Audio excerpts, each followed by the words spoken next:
Hello, Lower Sixth, and welcome to the next lesson on liberal reforms, in which we're looking at the liberals and the elderly.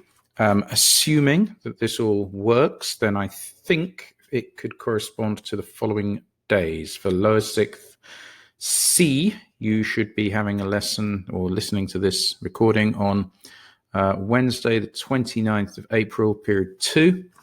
And if you are lower sixth B, then I'm guessing it's the Friday lesson. So what's that? Friday period 2 on the 1st of May. Okay, well, irrespective, it'll be on the right places anyway. So here we go with liberals and the old. So I started the last one, or rather finished the last one with that cartoon showing the liberal reforms basically being sort of an elderly, nice gentleman about being ambushed by socialism. Here's a cartoon about the liberals and the elderly. This one's called The Philanthropic Highwayman. If you have read The Ragged-Trousered Philanthropists, you'll probably know that philanthropic means someone who helps others because it's the morally right, best, good thing to do. This is David Lloyd George, Mr. Lloyd George, as the highwayman, saying, I'll make 'em pity the aged poor. And you'll notice that unlike a normal highwayman, of which I'm sure you have lots of experience, he's got an old age pension fund around his neck. And he's going to hold up the motor cars driven by the wealthy, of course, so possibly the lords here. He's going to hold them up, take their money, and put it all in the old age pensions fund. Great. Okay, hilarious stuff. I can't understand why this kind of drawing doesn't exist anymore. Okay. So let's start by just recapping the situation for the poor in 1905, 1910 kind of time. Well, first of all, the 1834 poor law was really what ruled over the poor. It loomed large in their mind. When you had, under this act, you remember it set up workhouses. So when you had reached the end of your working life, if you hadn't got enough money put to one side and you couldn't find someone prepared to accommodate you, you were going to the workhouse. Now, the workhouses had originally been overseen by something called the Poor Law Board. But in 1871, the Poor Law Board was replaced by the Local Government Board. And there was a position in cabinet for the president of the Local Government Board. I believe Evil Joe got it at one point, which should tell you all you need to know about it, really. Generally speaking, as an institution, the Local Government Board really didn't like a key feature of how the poor were dealt with, which was outdoor relief. Outdoor relief was what we would today recognize as handouts. But unlike today, where handouts are considered somehow to be a sort of reprehensible bad thing, in the 19th century, handouts were actually really useful because sometimes you had to have a handout because the economic circumstances dictated that you couldn't work. So, I mean, if you were an elderly person, but you nevertheless made a few shillings every now and again by, doing a little bit of labor in the fields or getting in a crop or something like that, by definition, you couldn't do that in any month of the year other than sort of August and September, because crops don't need harvesting at that point. If you were a fisherman, this is not to do with being elderly anymore, but if you're a fisherman, you don't put to sea in February because the seas are terrible. So you might need outdoor relief there. If you were a chimney sweep, a lot of people had their chimneys swept in the summer, but very few people have their chimneys swept in the winter because the chimneys are always in use. So you might need to go and get poor relief there, get outdoor relief. But the Local Government Board really hated outdoor relief because there were, of course, some people, then as now, I suppose, who abused the system, say, oh, no, I really, really need this money, even though they didn't. And what the Poor Law Board did, what the Local Government Board did instead, was it backed this organisation called the Charities Organisation Society, which basically said that the poor should look after themselves and any kind of help that should be afforded to them should come from the charities, not from government handouts. Very convenient, of course, because it keeps costs down and it also plays up to this whole kind of Christian ethos of, helping others through your own efforts. Okay. And that lasted for about 20 years. And 1893, next thing was 1877 when this poem was written. called Christmas Day in the Workhouse.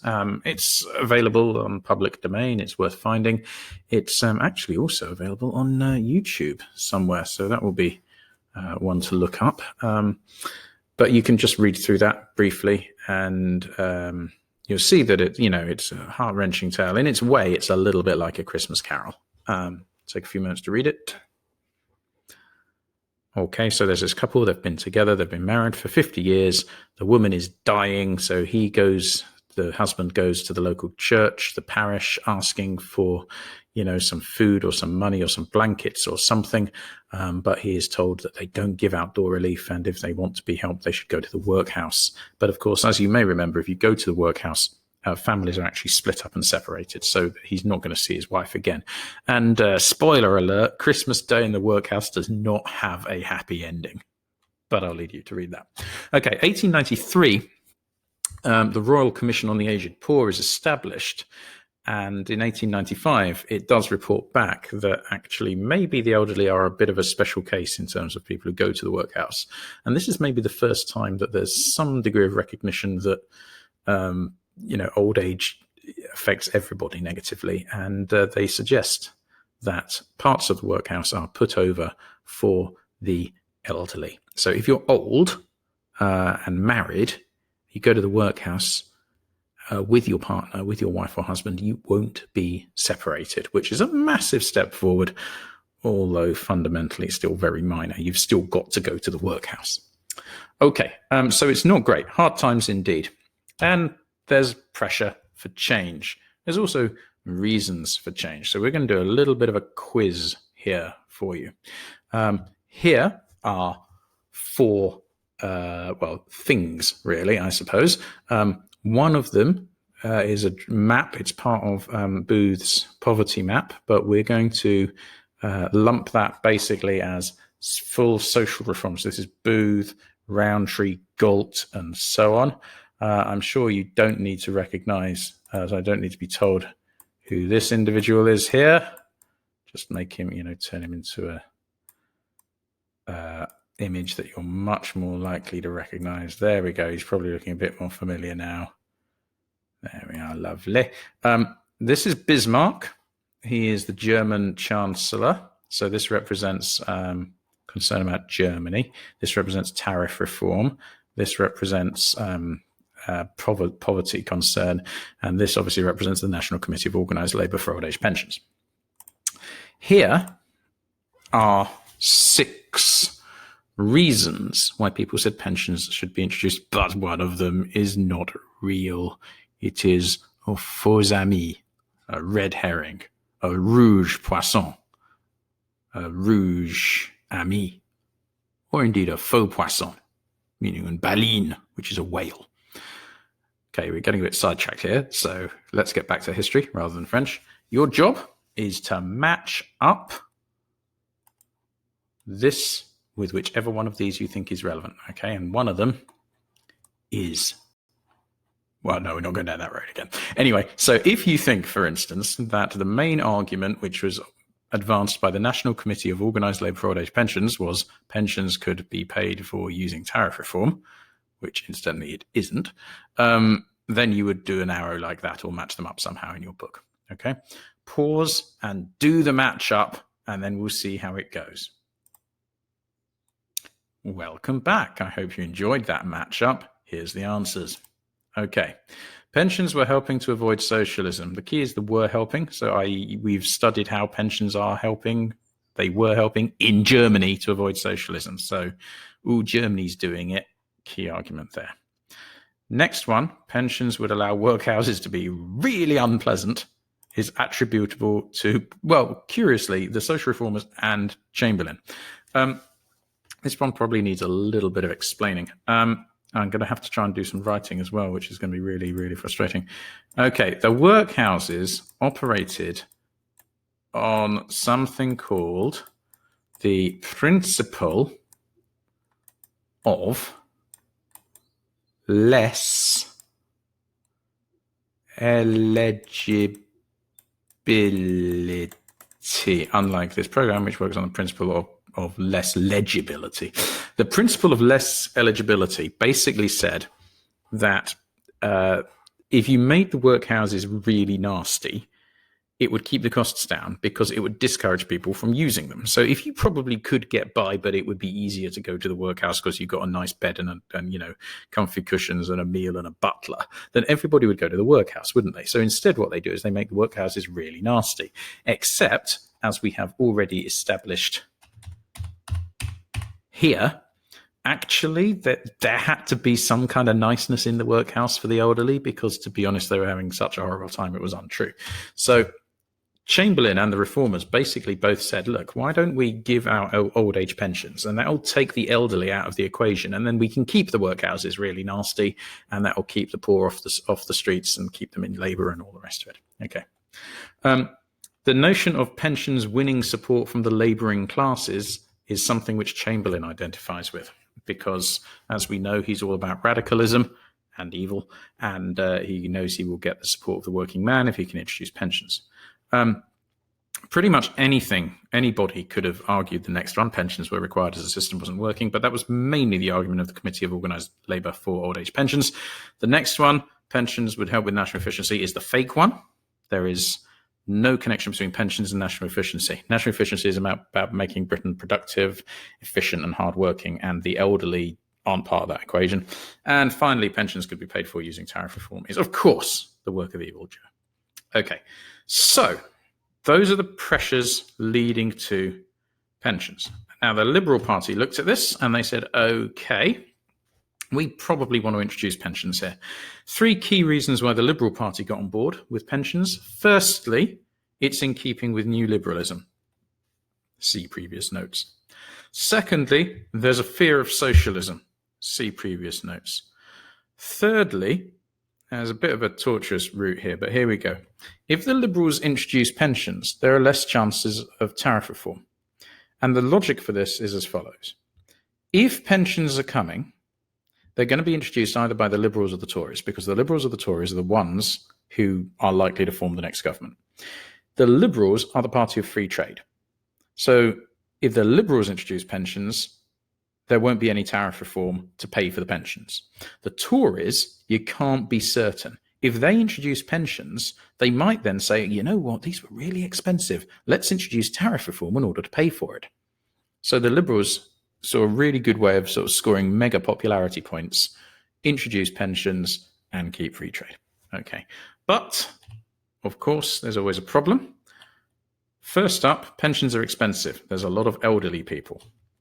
At least £7 million, which is an awful lot of money in 2000 and whatever we are now, 20. But it's going to, of course, be even more money back in 1910. It has to be put aside to deal with pensions. Secondly, this was unpopular with the charities. Excuse me while I have a bit of a COVID moment. I'm not recording the whole thing again, so you're just going to have to put up with me coughing a bit. That's coughing spelt, you know, with a G and an H. Not like this. Ooh. Wouldn't it be ironic if I wasn't out dead and had written coughing on the board? Go away. Right. Okay, anyway, charities were broadly against pensions. Why? Because they quite enjoyed the self-righteous, sanctimonious work that they were doing, and now the government were going to come in and do it for them. Evil. Thirdly, there is a bit of a conflict between pensions and self-help. The idea is you work hard in your life and then you live off the money that you save. That is accepted logic in sort of 1905, 1910. Yes, new liberalism is sort of waking up to the idea that there are alternative ways, but this is still a bit controversial. This is still a little bit questionable. So they're going to have to make it so that you basically have enough money to stay alive, but not enough money to do anything. And all of this leads to the 1908 Pensions Act, which granted the following terms. You will need to know these down. Okay, it's a big act. Every individual eligible for the pension got 5 shillings a week. And this rose to 7 shillings and sixpence for married couples. That's 7 shillings and sixpence between the two of them, not each. The logic for this being that, well, you can't go to the supermarket now, can you? Because it'll take you forever and you won't be able to buy anything and all the rest of it. But if in a non-COVID world you go to the supermarket, you go to buy, I don't know, a chicken breast or something, and it costs fictional example, £2.50. Then next to it will be a pack of chicken breasts, 2 chicken breasts, and it will be £4. So basically, the more food you buy, the less markup on each piece of food. So it was reasoned that married couples who would do all their shopping together and benefit from the same things could get by on less money than 2 single people. And before anyone says, doesn't that mean you could just not get married and live in sin? Well, I suppose you could, but it would take a remarkable amount of forward planning, as this is the Pensions Act of 1908. So you'd have needed to have planned this when you got married in about 1865. And secondly, that just wasn't a done thing in those days. Second key aspect of the Pensions Act is it's non-contributory. Okay, so you didn't work and have the money that you made go off into the pensions, not even a little bit of it. You just got the pension. I'm old, give me money. And the age at which you could claim a pension was over 70. Okay, so nice and straightforward. However, as ever, there are some drawbacks to this scheme. First up, we've said it's available to everyone over 70, but that doesn't mean that the only condition you fulfill is you have to be over 70. You only got 5 shillings a week if your income was under £21 a year. If you got under £31 a year, depending on how much that was, you'd get a proportional amount of 5 shillings. And if you earned over £31 a year, you got nothing. You might remember that the poverty line was 21 shillings and 6pence, or was it 21 shillings and 8pence? It was about 21 shillings. There are 20 shillings in a pound. So very, very broadly, and this was actually the title of a book that investigated poverty, you could survive but not thrive on round about £1 a week. That's the name of the book, round about £1 a week. Now, we all know that there are 52 weeks in the year. So you've got to be basically not just under the poverty line, but sort of sinking down towards the bottom of the graph before you get a pension. Secondly, here's a pretty crucial point here. You get a pension if you're 70. Life expectancy in 1908 is, pause for a moment and have a guess, 48. So you've got to live sort of 50% longer than you're expected before you can get a pension. And thirdly, you would not get a pension if in the previous decade you'd received poor relief, or in the previous decade you'd been in prison, or your local authority figure, whether it's a former boss or the churchman or whatever, considers you not to be of good and sober character. So this rules out quite a lot of people. Still costs £7 million, but it's big. Okay.